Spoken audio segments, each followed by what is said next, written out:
সন্তান আমাকে দিবে।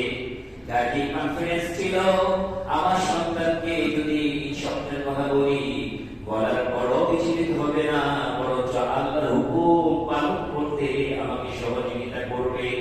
এই বিশ্বাস থেকেই তিনি সন্তানের সাথে পরামর্শ অনুভব করলেন বা এই জগৎ জানতে চাইলেন। তখন সন্তান এই বিশ্বাস রক্ষা করলেন।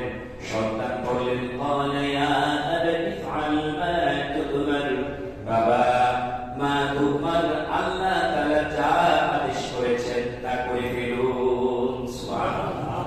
মা তুমার, উনি বলেন না আপনি স্বপ্নে দেখেছেন, স্বপ্নের কথা বলেন না, বলেছেন তুমার, এটা স্বপ্ন না বাবা, এটা আল্লাহ তাআলার আদেশ। আমাকে সবাই করতে দেখেছেন যে স্বপ্নে, আমাকে বলছেন আসলে আপনি সবাই করতে দেখছেন, মানে এটা আল্লাহ তাআলা বলছেন আমাকে সবাই করতে। সুবহানাল্লাহ। قال يا بني افعل ما تؤمر ستجدني إن شاء الله من الصابرين। বক্তব্যটা চমৎকার একটি বক্তব্য। ستجدني إن شاء الله من الصابرين, আল্লাহ যদি চান